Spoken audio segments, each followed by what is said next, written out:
సంవత్సరం కొన్ని లక్షల మంది తిరుమలను దర్శించుకోవడానికి వస్తారు. ఎవ్వరు ఉట్టి చేతులతో రారు. కేవలం భారతదేశం నుంచి కాదు, యావత్ ప్రపంచం నుంచి కొన్ని లక్షల మంది తిరుమలను దర్శించుకోవడానికి ప్రతి సంవత్సరం వస్తారు. కొంతమంది గుండు కొట్టుకొని వాళ్ళ జుట్టు ఆఫర్ చేస్తారు, కొంతమంది డబ్బు తీసుకొస్తారు. ఎంత డబ్బు అంటే Tirumala is one of the richest temples in the world even right now. అసలు ఇలా వచ్చిన డబ్బు ఎక్కడికి వెళ్తుంది, ఎవరు ఖర్చు పెడుతున్నారు, ఎక్కడ ఖర్చు పెడుతున్నారు తెలుసుకుందామా? ఇలాంటి నాలెడ్జ్ షేరింగ్ వీడియోస్ నా దగ్గర నుంచి మీకు రోజు వస్తాయి. నేను దీన్ని మీకోసం బ్రేక్ డౌన్ చేస్తాను కామ్గా, ఫ్యాక్చువల్గా, ఎటువంటి బయాస్ లేకుండా. సబ్స్క్రైబ్ చేసుకున్నారుగా, వీడియోలోకి వెళ్ళిపోదామా? ఫస్ట్ థింగ్స్ ఫస్ట్, తిరుమల అనేది కేవలం టెంపుల్ కాదు, అదొక చిన్నపాటి ఈకోసిస్టమ్. తిరుమల వెంకటేశ్వర స్వామి గుడిని తిరుమల తిరుపతి దేవస్థానం అనే ఒక అడ్మినిస్ట్రేటివ్ బాడీ రన్ చేస్తుంది. ఈ 2025లో తిరుమల ఎక్స్పెక్ట్ చేసే రెవెన్యూస్ ఎంత ఉన్నాయో తెలుసా? అక్షరాల 5,000 crores. అంటే కొన్ని చిన్నపాటి స్టేట్ బడ్జెట్స్ కంటే ఎక్కువ. అసలు ఇంత డబ్బును టీటీడీ ఏం చేస్తుంది? మీలో కూడా ఎవరికన్నా ఈ క్వశ్చన్ వచ్చిందా?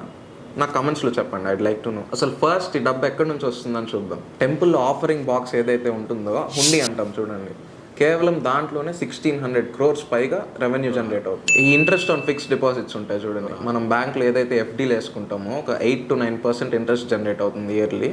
ఈ టీటీడీకి 1,000 crores పైనే. భక్తులకు లడ్డూలు అమ్మడం ద్వారా ఒక 600 crores జనరేట్ అవుతుంది ఇయర్లీ. దర్శనం టికెట్స్ నుంచి ఒక 300 crores. ఈ భక్తులు ఏదైతే జుట్టు ఇస్తారో గుండు కొట్టుకున్నప్పుడు దాన్ని అమ్మడం ద్వారా 150 crores పైనే వస్తుంది. హోటల్ రెంటల్స్ అండ్ పెళ్లి మండపాల రెంటల్స్ ద్వారా 140 crores జనరేట్ అవుతుంది. ఇంకా కొన్ని చిన్న అమౌంట్స్ జనరేట్ అవుతాయి భక్తి పుస్తకాలు సేల్ చేయడం వల్ల, ఎక్సెట్రా ఎక్సెట్రా. అసలు ఇంత ఇన్కమ్ జనరేట్ అవుతున్నప్పుడు ఎంత ట్యాక్స్ కడతారు అన్న క్వశ్చన్ మనకు రావద్దు. తిరుమలకి ట్యాక్స్ ఎంత అని మీరు నన్ను అడిగితే అక్షరాల 0. ఎందుకంటే టీటీడీ ఒక చారిటబుల్ ట్రస్ట్. ఇండియన్ లా ప్రకారం చారిటబుల్ ట్రస్ట్కి డొనేషన్స్ మీద ట్యాక్సెస్ ఉంటాయి.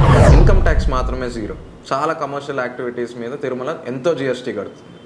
లడ్డూ సేల్స్ మీద కానీ, రెంటల్ ఇన్కమ్ ద్వారా కానీ, బుక్ సేల్స్ కానీ, ఇంట్రెస్ట్ ఆన్ ఫిక్స్డ్ డిపాజిట్స్ కానీ. టీటీడీ ఒక చారిటబుల్ ట్రస్టే అయినా అదొక government run charitable trust. So auditing అంతా గవర్నమెంట్ చూస్తుంది, చాలా క్లోజ్గా చూస్తుంది. అసలు ఎంత డబ్బు వస్తుంది, ఎలా వస్తుంది అని చూసాం. ఈ డబ్బునంతా ఏం చేస్తారు అంటే, టీటీడీ అఫీషియల్ బడ్జెట్ ప్రకారం 1,700 crores పైగా టీటీడీ ఎంప్లాయీ శాలరీస్కి ఖర్చు పెడతారు. టీటీడీలో ఒక 22,000 మెంబర్ ఎంప్లాయీస్ ఉన్నారు. Day to day general labour నుంచి ఇంజనీర్స్ వరకు, క్లీనర్స్ నుంచి కుక్స్ వరకు. ఒక ఎకానమీలో అసలు ఎన్నైతే జాబ్ డిస్క్రిప్షన్స్ ఉంటాయో అన్ని రోల్స్ ఉంటాయి టీటీడీలో. అంతమంది అవసరం ఉంటుంది తిరుమలను రన్ చేయడానికి. మీరే ఊహించుకోండి, ఆన్ అన్ యావరేజ్ ఇయర్ తిరుమలను దర్శించుకోవడానికి 3 లక్షలకు పైగా డివోటీస్ వస్తారు. వాళ్ళని చూసుకోవడానికి మినిమం 20,000 మెంబర్స్ అవసరం పడుతుంది. నెక్స్ట్ చూస్తే ఇయర్లీ ఒక 750 crores మెటీరియల్ కొనడానికి ఎక్స్పెన్స్ అవుతుంది. పూజకు కావాల్సిన పూలు కానీ, లేకపోతే అన్నదానానికి కావాల్సిన వస్తువులు కానీ. ఒక 350 crores వచ్చి కన్స్ట్రక్షన్ ఆఫ్ న్యూ ఇన్ఫ్రాస్ట్రక్చర్, అంటే కొత్త బిల్డింగ్లు కట్టడానికి కానీ, భక్తులు ఉండడానికి. 190 crores మెయింటెనెన్స్కి వెళ్తుంది.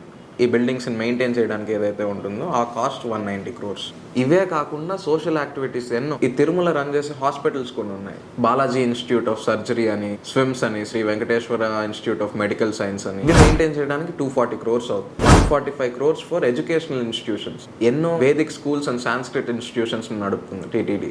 ఈ 145 crores దానికి అయ్యే ఖర్చు. ఒక 100 crores పైన అదర్ రిలీజియస్ ఇన్స్టిట్యూషన్స్కి డొనేషన్ లాగా ఇస్తుంది. ఒక 150 crores సెక్యూరిటీ అండ్ సర్వేలెన్స్ మీద ఖర్చు పెడుతుంది. తిరుమలను ఒక గుడిలాగే చూడలేం, అదొక హాస్పిటల్, ఒక స్కూల్, ఒక పబ్లిక్ యూటిలిటీ ప్రొవైడ్. ఇప్పుడు దీని మీద కొన్ని మిక్స్డ్ ఒపీనియన్స్ ఉన్నాయి, దాన్ని చూద్దాం. సపోర్టర్స్ ఏమంటారంటే తిరుమలకు వచ్చే డొనేషన్స్ అన్నీ ఎంతో నమ్మకంతో, ఎంతో ఫెయిత్తో వస్తాయి. ఆ డబ్బునంతా గుడికి వచ్చే భక్తుల మీదే ఖర్చు పెట్టాలి, వాళ్ళకి ఫుడ్ ప్రొవైడ్ చేయడం కానీ, తక్కువలో అకామిడేషన్ ప్రొవైడ్ చేయడం కానీ. కానీ క్రిటిక్స్ ఏమంటారంటే ఇది పబ్లిక్ మనీ, పబ్లిక్ కోసం స్పెండ్ చేయాలి అంటారు. తిరుమలకు వచ్చే ఎక్కువ శాతం డబ్బుని సెక్యులర్ వెల్ఫేర్ కోసం ఖర్చు పెట్టాలి అంటారు. ఇంకొంతమంది అయితే మొత్తం రిలీజియస్ ఇన్కమ్ మీద ట్యాక్స్ ఎందుకు వేయట్లేదు అని కూడా అడుగుతారు. ఇవన్నీ సింపుల్గా ఆన్సర్ చేయలేని క్వశ్చన్స్. కానీ డెమోక్రసీ అంటేనే అకౌంటబిలిటీ. ఎవరన్నా క్వశ్చన్స్ అడగచ్చు. తిరుమల అంటే జస్ట్ గుడి కాదు, అదొక స్పిరిచువల్ హార్ట్ బీట్ లాంటిది ఇండియా. అవును, మ్యాసివ్ డొనేషన్స్ వస్తాయి ఎవ్రీ ఇయర్, కానీ జనానికి వచ్చేది అంతే massive returns, if not more అని నేను నమ్ముతాను. కొన్ని లక్షల మందికి అన్నం పెడుతుంది రోజు, స్కూల్స్ నడుపుతుంది, ఫ్రీగా హెల్త్ కేర్ ప్రొవైడ్ చేస్తుంది, ధర్మాన్ని సపోర్ట్ చేస్తుంది. న్యాచురల్ డిజాస్టర్స్ లైక్ సునామీ కానీ, ఎర్త్క్వేక్ కానీ వచ్చినప్పుడు లైఫ్ని రీబిల్డ్ చేయడానికి హెల్ప్ చేస్తుంది. ఏన్షియంట్ వేదాస్ నుంచి వెంటిలేటర్స్ వరకు, సేక్రెడ్ రిచువల్స్ నుంచి ఫ్రీ సర్జరీస్ వరకు, తిరుమల ప్రతి రూపాయి కొన్ని జనరేషన్స్ నుంచి సెక్యులర్గా ఖర్చు పెడుతుంది. మీరు చెప్పండి, ఏమంటారు? తిరుమల ఎక్కువ ఇస్తుందా, తీసుకుంటుంది, లేదా టెంపుల్స్ కూడా టైంతో ఇవాల్వ్ అవ్వాలి? మీరేమంటారు? నా కమెంట్స్లో చెప్పండి. మీరు ఇంతవరకు చూసారంటే నా వీడియో మీకు నచ్చింది అనుకుంటున్నాను.